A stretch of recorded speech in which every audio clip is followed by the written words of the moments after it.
warahmatullahi wabarakatuh. Perkenalkan, nama saya Prini Putri Setia. Dalam mata kuliah Ekonomi Politik kali ini, di pertemuan 6 saya akan mencoba menjelaskan materi tentang ekonomi politik pembangunan dalam perspektif isu globalisasi. Ekonomi politik globalisasi, peluang dan tantangan bagi Indonesia. Globalisasi ekonomi telah menjadi hard fact bagi semua negara, termasuk berlaku di negara sedang berkembang. Bagi sebagian negara, terutama bagi negara industri maju, telah mendatangkan berkah. Namun, bagi sebagian besar lainnya, terutama sebagian besar negara sedang berkembang, belum banyak membawa manfaat, bahkan tak sedikit menimbulkan bencana, baik berupa makin membengkaknya kemiskinan dan pengangguran, serta menajamnya ketimpangan. Namun bersamaan pula makin marak dan canggihnya kualitas kejahatan atau tindak pidana, baik di tingkat nasional maupun internasional, termasuk tindak pidana ekonomi. Global Bubble Economy. Semenjak keruntuhan komunisme dan berakhirnya periode Perang Dingin awal dekade 80-an, praktis secara politik dunia memasuki periode Pax Americana, yakni semua negara mau tidak mau harus melakukan political adjustment terhadap kekuatan politik dan militer AS, beserta sekutu-sekutunya yang tergabung dalam G7. Hal ini juga membawa konsekuensi secara ekonomi. Dunia juga masuk secara monolitik ke dalam sistem perekonomian neoliberal yang terlembagakan ke dalam perjanjian-perjanjian internasional, khususnya ke dalam organisasi World Trade Organization atau WTO. Semua negara yang telah meratifikasikan berbagai aturan yang tercantum dalam WTO, antara lain yang terpenting bahwa semua negara harus menghilangkan semua hambatan perdagangan, baik tarif maupun non-tarif, dengan jadwal keharusan pelaksanaannya yang sangat ketat, beserta sanksi yang keras jika sebuah negara tak menaatinya. Dengan begitu, berarti semua negara nantinya tanpa kecuali harus siap bersaing secara bebas dalam perdagangan internasional.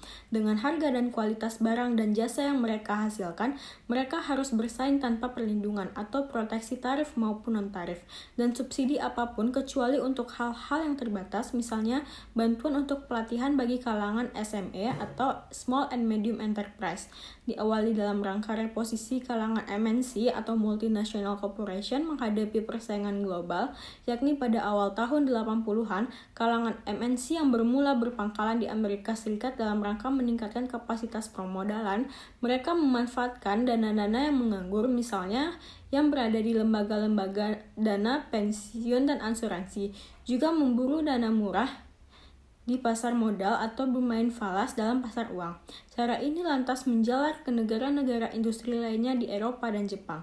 Bersamaan dengan fenomena tersebut, marak pula kegiatan ekonomi dan bisnis spekulatif, terutama di dunia pasar modal, pasar falas, dan properti, sehingga dunia terjangkit penyakit ekonomi balan atau global bubble economy, sebuah ekonomi yang besar dalam perhitungan kuantitas moneternya, namun tak diimbangi oleh sektorial, bahkan sektorial tersebut amat jauh ketinggalan perkembangannya. Ekonomi politik dan pembangunan hingga sekitar tengah dekade tahun 80-an, persepsi tentang utang luar negeri secara umum di dunia ketiga masih menggambarkan prospek positif mengingat kisah sukses yang dicapai beberapa negara.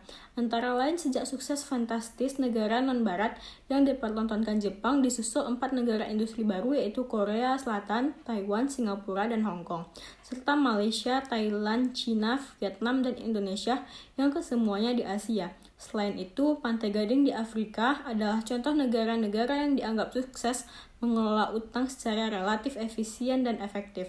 Negara yang dianggap lumayan antara lain India, Mesir, Brazil, Argentina, Meksiko, Chili, Peru. Artinya negara-negara tersebut terakhir pernah gagal lantas kembali mampu memperbaiki kinerja ekonomi maupun politiknya dengan tetap memanfaatkan utang luar negeri untuk strategi pembangunannya.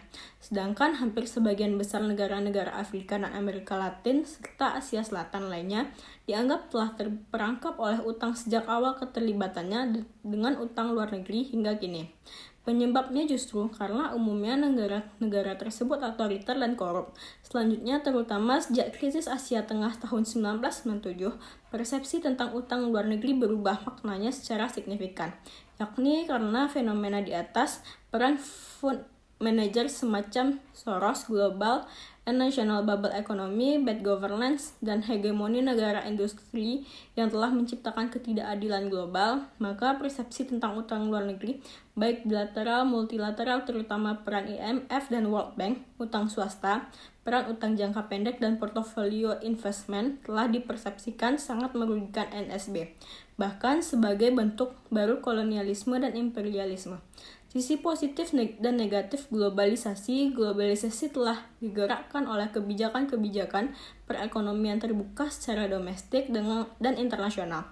Dalam tahun-tahun usai Perang Dunia II, terutama 1-2 dasawarsa terakhir, banyak pemerintah telah menerapkan sistem ekonomi pasar bebas, meningkatkan secara besar-besaran potensi produksi mereka dan menciptakan banyak peluang baru dalam perdagangan internasional dan investasi.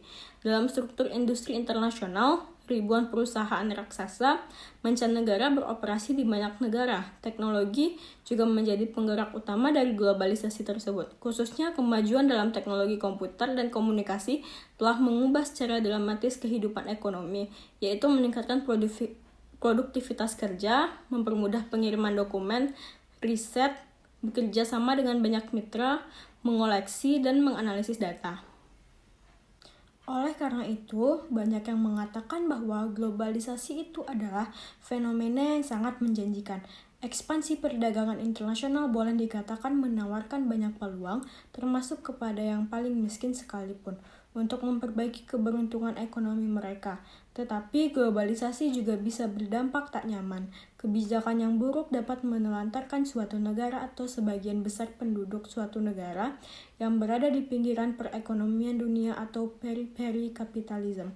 Globalisasi juga sering disebut sebagai proses standarisasi internasional, yakni bergerak menuju gaya dan pola tunggal yang cenderung menghilangkan budaya tradisional dan mematikan UKM lokal. Sekian materi pertemuan 6 yang saya